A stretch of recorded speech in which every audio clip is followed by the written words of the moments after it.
Any good piece of music has a narrative. Like any story, a narrative goes from moments of rest through moments of tension and goes back to the rest. At the beginning of a piece, you'll be in the position of rest and peaceful release, and then the tension will be introduced. It'll increase and decrease throughout, but you won't fully be at rest again until you reach the end of the story. A place of rest is always good, a nice welcoming, safe feeling, but it can be a bit boring if we stay there too long. Likewise, if we introduce tension, there's lots of interest and unpredictable things going on. However, if we stay there too long, it'll become quite stressful. A good narrative has a good balance of both rest and tension. Now, creating a rest or a sense of relaxation or release in music is actually quite simple. To do this, you need to have your music play tonic chords. Tonic chords are places where the harmony is very consonant and there's no sort of dissonance or yearning to go somewhere else. For example, take the C major chord. Especially when you're a beginner on the ukulele, it seems like every piece is in the key of C, and the songs will begin and end on that one finger chord. This is because this chord is the most approachable due to its ease on the ukulele, and therefore it's a nice place to begin and end, thus creating a sense of rest. There's no tension, you can just listen to a happy C chord all day. It's very simple and uncomplicated. Other examples of tonic chords are simply any three-note triad, so basically a major or minor chord, without any number or extension or suspension or augmentation or anything like that. It's just a normal chord like C, F, A flat, B minor. Just any little short chord name like that will give you a sense of tonicism and release from tension. However, as nice as that C chord is, it can get very monotonous and quite boring after you play it for a while, so we need somewhere else to go. This is where the ideas of tension come in, and as far as I can see, there are two types of musical tension. The first type of musical tension that I can see is what I call predictable tension. This is where you establish a place of rest, such as a tonic chord, and then you go somewhere else that isn't the tonic chord, and the tension is created because you are away from the tonic. The chords that you use to create this sense of predictable tension will imply a resolution back to the rest. There will be a sense of yearning created that makes the listener want the music to resolve back to the tonic, and the tension is created because you're not there yet. Dominant chords, or dominant harmony, is a great example of this predictable tension. In the key of C, we know that the second most common chord after C is the G7, or just a G. Now, the reason the dominant chord is the second most important, the second most frequent chord that is used against the tonic, is because of the lack of notes that the chord has, that it shares with the tonic. So for example, in the C chord, our notes are C, E, G, and then G7 we have G, D, F, B. The two chords lack any similarity except for that one G note, which means when playing a song you can harmonise any note in the melody with one of these two chords. Furthermore, the notes in the dominant chord aren't just any random notes. They're positioned in such a way that they actually point towards resolving back towards the tonic. Each note that the chord is made up has its own purpose, but for the purposes of this video I'm only going to explore one of these four notes that makes up the G7 chord, and that's the leading note. Now, the leading note in the G7 is the note B. It's called the leading note because it's one fret behind our tonic note C. We said we're in the key of C. C produces our moment of rest. If you go one fret below, then you create a really eager tension and a sense of wanting to go up to that C. Can you hear how when we're on the G7, that B really sticks out and it wants to go up to the C again? And the longer I stay on this G7 and highlight that leading note, the more we want to go to the C chord. And there we are. So that's the leading note. It's always the fret below the tonic note. And the leading note always appears in a dominant chord. That's why a dominant chord is so tense. It's because it contains that note that just wants to go somewhere else. It doesn't want to stay where it is. It needs to go back to the tonic. In every key that has a tonic, you'll also have a dominant that contains this leading note. So if we go to the key of F, for example, its dominant chord, so F the tonic, the dominant chord would be C, because if you count in the musical alphabet from F, F, G, and then back to A again, B, C, 5 away is the C chord. So C is F's dominant, and you'll notice that in the chord C, we have our open E string, which is just one note away from the tonic note F. That E is the leading note for the chord F.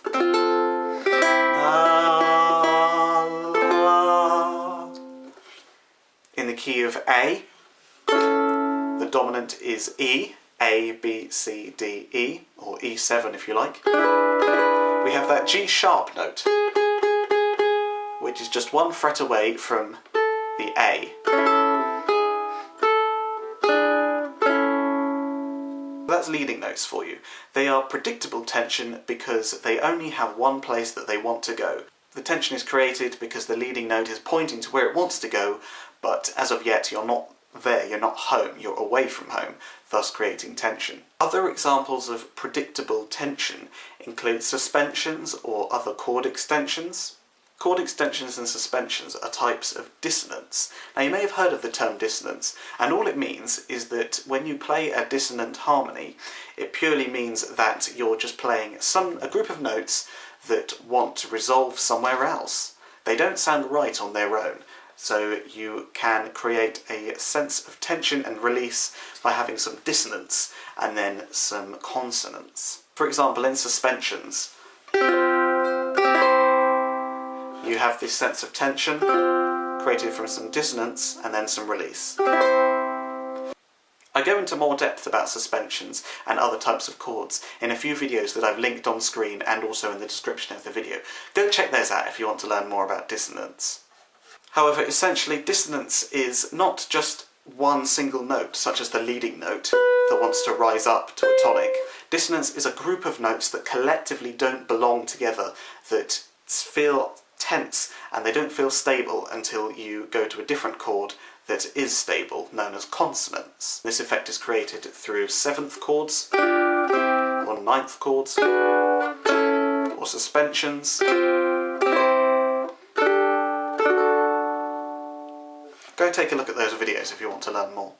Finally, my last point about predictable tension is that you can subvert the predictability of this tension.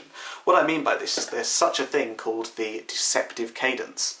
So this is where we take our leading note example again, we go back to that dominant to tonic progression. It's very predictable. La, la, la, la, la, la. However, if you don't want to play by the rules and you want to subvert the audience, you can go somewhere else. So if you play a G7, we know that we want to resolve to C, but if I'm really cruel, I could resolve to an A minor instead. Doesn't quite have the same effect as, which is what subverts the predictability of this tension. So to summarise, predictable tension is where a note or a group of harmonies clearly point to a place that you want to be, and the tension is created because you're not at where you want to be yet. However, there is a clear indication of where you want to go, thus the name predictable. And you can choose whether to fulfill or subvert the audience's expectations and desires. The other type of tension that I have sort of noticed is unpredictable tension. This is where a moment of tension is created, but unlike predictable tension, where there's a clear place that you want to go, unpredictable tension is ambiguous about where you could end up next, and the tension comes from the fact that you don't know where you're going to end up next. Are you going to go home? Are you going to go to somewhere completely unrelated? Who knows? There's no one single thing that points in a direction of where you want to go. Diminished seventh chords are a great example of unpredictable tension, and the reason that they're such a good example is because they resemble dominant chords. Remember, where dominant chords have one note that is the leading note, except diminished seventh chords, all the notes could be leading notes. Let me explain. If we take D diminished seventh, for example, that's 1, 2, 1, 2. That's our diminished seventh chord that we're going to use as our example. Now, if we take a look at that chord there, if we take off our finger from the G string, we're actually left with a G7 chord. Now, we know in a G7 chord that we have that leading note, that B, that wants to rise up to the C. Well, in the D diminished seventh chord, we still have that leading note effect, so you could substitute the D diminished seventh chord for a G7 in a chord progression. So here's G7 to C, and here's D dim 7 to C. See, they both work equally well, slightly different, but they can be used with equal effect.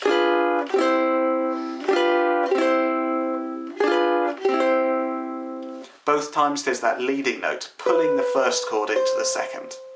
However, this is the clever bit, all the other notes can be leading notes as well. Let's take the G7 and put the finger back on the G string and return to our D diminished seventh chord.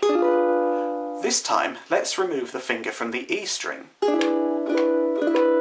So we're doing the same thing as before, where we took a finger off, essentially moving it down a fret, so from fret 1 to fret 0, but this time we're doing it on the E string, so we're just going one note difference away, and we get from a D diminished 7 to an E7.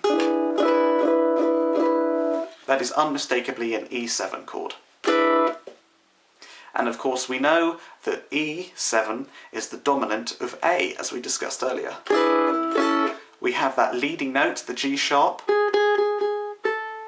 that wants to go into the A. So there's no reason why we couldn't substitute the E7 for the D diminished 7 as well.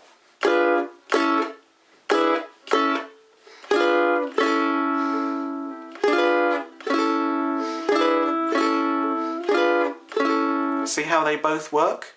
But of course, G7 couldn't be the dominant of A, and E7 couldn't be the dominant of C. See, they don't flow nicely. So why is it then that the D diminished 7 can work as a dominant for both A and C?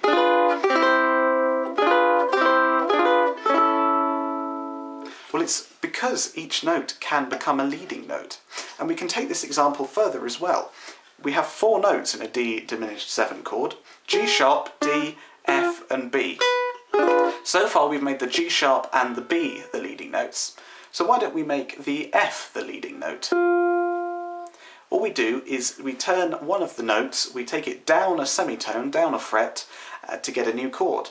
For this example, in order to make the F the leading note, we have to lower the D note to make it a D flat. And this chord becomes a D flat 7, which resolves nicely onto G flat or F sharp. Which means we can use D diminished 7 as a substitute for the dominant as well here too.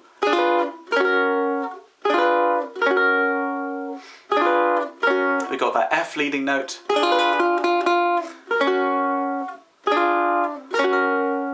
See how it works?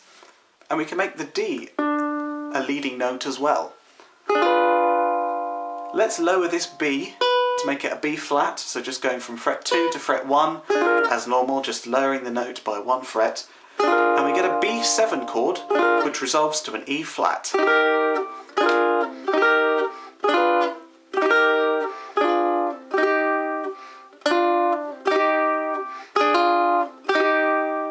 See how it works? So you've got one chord that can be the dominant of any chord, and this is why it's unpredictable. You could start on the D diminished 7, and you've got absolutely no clue of what chord I'm going to play next. albeit you had a 1 in 25 chance of guessing, but you know, you've still got all those other options, which is so much more unpredictable than that simple G7 to C, which is clearly going towards the C. With a diminished chord, who knows where I'm going to end up? I made that up totally at random. You can use diminished 7th chords in this way to modulate to distant keys. Of course, in the key of C, you don't actually find the chords E flat, F sharp and A at all. If you know your chord scales, then you'll know that the chords just do not belong in the same scales. However, this makes them distant from each other. However, through the use of the diminished 7, you can make clear progressions and clear modulations to these unrelated keys.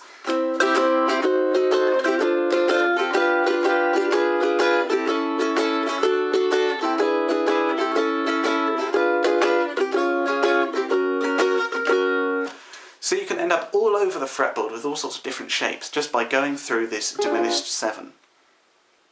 Of course, there's more than one diminished 7 as well. You can have D sharp diminished 7, E diminished 7, and so on and so forth. So why don't you experiment? Take a diminished chord, say the D sharp, and just see what directions you can take it. Turn each note into its own leading note and see what chords and keys you can come up with and see which ways you can modulate through. If you'd like to hear an example of the diminished 7 modulation, then I've actually just released on YouTube my brand new song called Keep a Sing Sing Singing. You can find it on my YouTube channel. Just go back a few videos and you'll see me and the Guatemalan Soufflé Patrol, my Dixieland jazz band, playing this brand new song. We recorded all the parts at home and we put them all together just as something to do in the lockdown. And why don't you go ahead and listen to that song and see if you can spot where the diminished 7 modulation happens. The song starts in the key of F, and then through a diminished 7 modulation we go into a completely unrelated key. Why don't you see if you can spot where it happens, and if you do spot it, leave a comment on that video saying that you think you've got it. I'll be very interested to see what you all come up with. There's so much more to unpredictable harmony, anywhere from sophisticated constructions like the diminished 7 modulation, all the way to just simply playing random chords that don't mean anything. I'm just going to improvise something completely random and it becomes tense because you just have no idea where it's going to go because none of the chords relate to each other.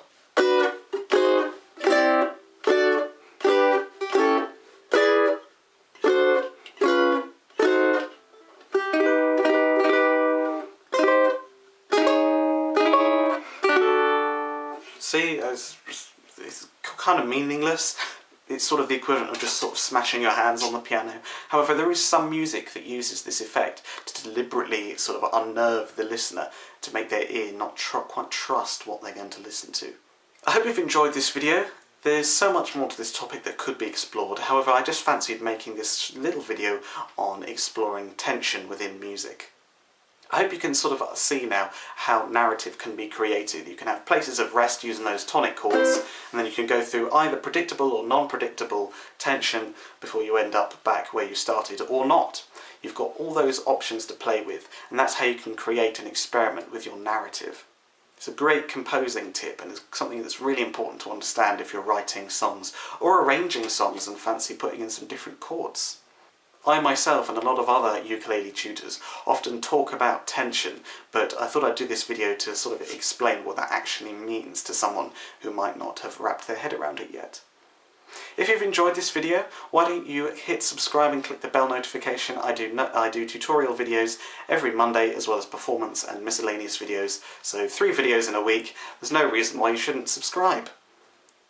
If you'd like to leave me a tip, that'd be very much appreciated, especially in these gigless, uncertain times. It's a very worrying situation to be in at the moment for a musician, so anything that you can spare, just the price of a coffee or something, would be very much appreciated. The link to my PayPal is in the description. Thank you for watching, have a great rest of your day.